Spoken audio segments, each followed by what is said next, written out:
हिम्मत होती नहीं है, और जिसने आग नहीं लगाई उसको कहते हो आग लगाए। मैं नुपुर शर्मा का समर्थन और विरोध करने की बात नहीं कर रहा हूं, मैं कभी फैनेटिक बात नहीं करता हूं, लेकिन जो लोग सुबह से शाम तक आग लगाते हैं, भगवान राम और कृष्ण को जूते मारते हैं, उनकी माला, उनको जूतों की माला पहनाते हैं, अपने पूर्वजों को गालियां देते, राम और कृष्ण को काल्पनिक बताते हैं, और इसी भारत में रहते हैं, बोले राम और कृष्ण नहीं थे। अरे राम कृष्ण नहीं थे तो रामदेव कहां से आ गया? मेरी मां ने मेरा राम राम कृष्ण बचपन में इसलिए रखा कि राम कृष्ण थे, इसलिए मेरा नाम रखा। तुम आर्कोलॉजिकल एविडेंस ढूंढोगे लाखों वर्ष पुराने अपने सांस्कृतिक अतीत के बारे में। इस देश की अदालतें हो, इस देश की सत्ताएं हो, इन्होंने अपने धर्म का, अपनी संस्कृति का, अपने पूर्वजों का सदा अपमान किया, और अपने धर्म का, अपने पूर्वजों का, अपनी संस्कृति का, अपनी परंपराओं का, अपनी विरासत का कोई अपमान करे, और उसके बाद में कोई कह दे कि तुम्हारे भी तो पैगंबर के बारे में ऐसे ऐसे लिखा हुआ है, उसने इतना ही बोल दिया, और वो लिखा हुआ है, उसके सारे साहित्य या तो सारी दुनिया की उन किताबों को फूंक दो, जला दो, जिनमें ऐसा लिखा हुआ है, उसने उतना रेफरेंस कह दिया तो उसी को अपराधी कह करके बोल दिया गया। बात किसी व्यक्ति के समर्थन या विरोध की नहीं है, लेकिन पूरी दुनिया में धर्म के नाम पर आग किसने लगाई? धर्म के नाम पर भारत ने आग नहीं लगाई, नुपुर शर्मा ने आग नहीं लगाई। जिन्होंने आग लगाई उनके बारे में तुम्हारी बोलने की हिम्मत नहीं किसी। उन्होंने आग ही नहीं लगाई, धर्म के नाम पर, मजहब के नाम पर, पंथ के नाम पर उन लोगों का कत्ल किया। और हिंदुस्तान में तो कम से कम 99% यहां पर जो सनातन धर्म से अन्य जो धर्म को जो मानने वाले लोग हैं, उनको तलवार के बल पर, हथियार के बल पर, सांस्कृतिक, सामाजिक, आर्थिक, राजनीतिक कुछ कारण रहे जिससे कि लोग अपने ही संस्कृति से विमुख हो गए। मैंने तो बहुत बार इन तत्वों को कहा, महर्षि दयानंद का चेला हूं, इसलिए कभी कभी ये बातें अंदर से उभर आती है, रोक नहीं पाता हूं, लेकिन क्या बोलूं, चारों तरफ आग लगी पड़ी है, और आग कहते हैं कि तुमने लगाई। आग ने स्वामी रामदेव ने लगाई, आग ने सनातनियों ने लगाई, आग ने भारत के लोगों ने लगाई नहीं। भारत के लोग कभी आग लगा ही नहीं सकते, हम आग बुझाने वालों में, आग लगाने वालों में नहीं। लेकिन जो सुबह से शाम तक आग उगलते रहते हैं उनके बारे में तो बोल नहीं सकते।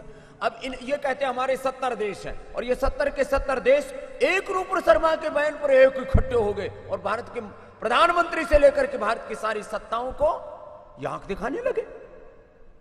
इसलिए मैं कहता हूं, ये तुम्हारे दिन अभी लदने वाले हैं। भारत में ऐसे हम पराक्रम करेंगे कि हम चाहे एक ही देश में हम हिंदू सनातन परंपरा को मानने वाले क्यों ना हो, सारी दुनिया हमारा अनुसरण करेगी। तुम 70 देशों का रोना रोते रहते हो, गाना गाते रहते हो कि हम 70 देशों में फैले हैं। अब मैं ज्यादा नहीं बोलूंगा, अब क्या है, मजहब के नाम पर कुछ और मेरे मुंह से कुछ निकल जाएगा सुबह सुबह, तो अभी ब्रेकिंग चलनी शुरू हो जाएंगी। चलो कर लो कपाल भाती।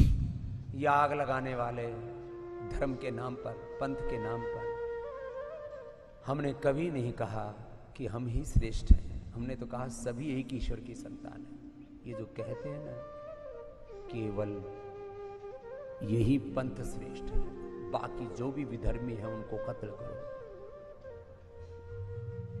पढ़ाया, पाठ्यक्रमों में पढ़ाया जा रहा है। पूरी दुनिया की जो 70 देश है ना, उनकी किताबें उठा के देख लो, प्राइमरी से लेकर के और उनके यूनिवर्सिटी तक। जो उनके पंथ को नहीं मानता वो सब क्या है, काफिर, और उनको जीने का अधिकार नहीं, सबको मार दो। ये इनकी किताबों में लिखा है। पहले अपना पाठ्यक्रम तो बदल दो, फिर नुपुर शर्मा को फांसी पर चढ़ा देना। सारी दुनिया में इनके पाठ्यक्रमों में लिखा है, जो उनके पंथ को नहीं मानता वो सब काफिर और सब कत्ल के अधिकारी हैं, सबको मारो इनको। ये धर्म है? ये हिंसा धर्म होती है? हमने कभी हिंसा की बात ही नहीं की है। हमने तो, हमारा तो यम नियम शुरू ही यहीं से होता, अहिंसा, सत्य, अस्तेय, ब्रह्मचर्य, अपरिग्रह। वहां ब्रह्मचर्य का मतलब ही नहीं, वहां तो 10-10 बीबियां रखते हैं। कहां ब्रह्मचर्य जानते हो लोग? अहिंसा, सत्य, अस्तेय, ब्रह्मचर्य, अपरिग्रह की हमने बात की। हमने शौच, संतोष, तप, स्वाध्याय, ईश्वर प्रणिधान की बात ही नहीं की, इसको जिया है। और योग से ये दुनिया रोग मुक्त होगी, हिंसा मुक्त होगी, मजहबी उन्माद से, सब प्रकार के बौद्धिक उन्माद से, राजनीतिक, आर्थिक उन्माद, कई प्रकार के उन्माद। मैंने कई बार बात की, एक बार तो मैंने बात कर दी तो 6 महीने लगे मुझे आग बुझाने में, इसलिए मैं ज्यादा नहीं बोलूंगा, बहुत समझ के बोल रहा हूं आज सुबह सुबह। फिर भी क्या, थोड़ा बहुत तो बोलना ही पड़ता है। मैं जो बोला ना, ये जो intellectual terrorism, political terrorism, intellectual terrorism, political terrorism, religious terrorism है ये जो चल रहा है, रिलीजियस टेररिज्म। फिर इसके पीछे बड़ी बड़ी आर्थिक ताकतें जिनके पास थोड़ा तेल पानी है ना, इधर उधर पहले तो भूखे नंगे थे, अब थोड़ा मिल गया उनको, तेल पानी मिट्टी में से खोद के निकाल लिया, तो फिर उससे सारा ये इसको बोलते हैं कॉर्पोरेट टेररिज्म, इकोनॉमिक टेररिज्म, आर्थिक आतंकवाद, बौद्धिक आतंकवाद, मजहबी आतंकवाद। फिर उनके हाथों में सत्ता ही भी आ गई कुछ लोगों में, और सत्ता तो तालिबान भी पा सकता है, पा लिया ना एक देश के अंदर, लेकिन बिना सत्ता के पूरी दुनिया में सनातन से भी लोगों का मानस परिवर्तन हो सकता है, वो भारत करके दिखाएगा। ये देश ने मेरा साथ तो बहुत दिया है, लेकिन इतना पर्याप्त नहीं है। मुझे सारी दुनिया के असुरों से लड़ना है, पूरी दुनिया के असुरों से लड़ना है।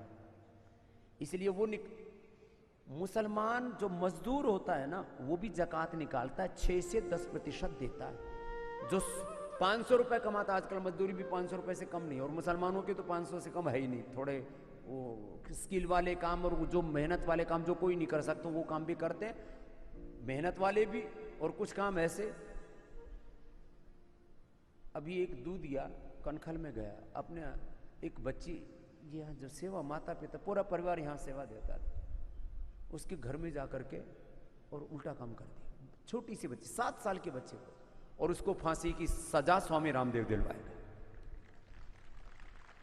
मैंने बोल दिया उस बच्चों को, मैंने कहा बेटा तुम्हारे पास तो इतना सामर्थ्य है नहीं, तुम लाखों रुपए कोर्ट में खर्च कर सको, जितना भी खर्च आएगा हम करेंगे, तुम्हारे साथ गलत हुआ है, उसको हम 7 साल की बच्ची के साथ दुष्कर्म, माना कि कुछ दूसरे भी करते हैं, लेकिन यहां तो होलसेल में है मामला, बहुत, और शर्म नहीं आती। तब जब मैं ऐसी चीजों को देखता हूं, ये हो क्या रहा है?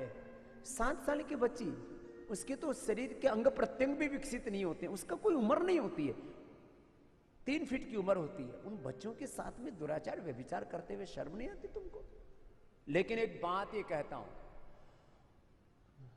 ये मैं किसी मजहब की निंदा नहीं कर रहा हूं, लेकिन तुमने स्त्री को भोग की वस्तु कहा, हमने स्त्री को भगवती कहा, ये फर्क है। आज तक भी कुछ दुनिया के मजहब है जो स्त्री के अंदर आत्मा ही नहीं मानते। ये तो अभी की बात है, पिछले 40-50 साल तक, पहले तक स्त्रियों को न वोट का अधिकार था, न उनके अंदर ये मानते। किताबों में पढ़ाया जाता है इनमें आत्मा ही नहीं होती, स्त्री में आत्मा ही नहीं होती, ये भोग की वस्तु। हमने भोग की वस्तु नहीं माना।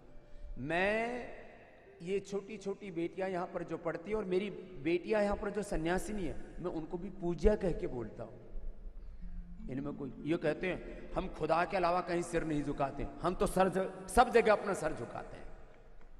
क्यों? हम सबको भगवान का रूप मानते हैं। सिया राम मैं सब जग जानी, करूं प्रणाम जोड़ी जुग पानी, वासुदेव सर्वम ईशावास्यमिदं सर्वम ओम सर्वम खलु इदं ब्रह्म। हम सब जगह सर झुकाते हैं, हम कोई दाढ़ी मुंह से नहीं देखते, हम आदमी के गुण धर्म देखते हैं, आदमी का स्वभाव कैसा, आचरण कैसा है। और एक बात याद रखना, हमारे भारतीय सनातन परंपरा में नहीं, ये सत्य है, नहीं लिंगम धर्मस्य कारणम। जिस मनुस्मृति को लोग फाड़ते रहते हैं, गालियां देते रहते हैं और कहते हैं कि मनुस्मृति में ये लिखा वो लिखा, ठीक है, ये भी लिखने, जो प्रदूषण भी हुआ ना हमारे शास्त्रों में थोड़ा बहुत, वो भी साजिश के तहत हुआ है। बाकी मनुस्मृति तो कहता आचरण ही हमारा धर्म है, नहीं लिंगम धर्मस्य कारणम, धर्म का कारण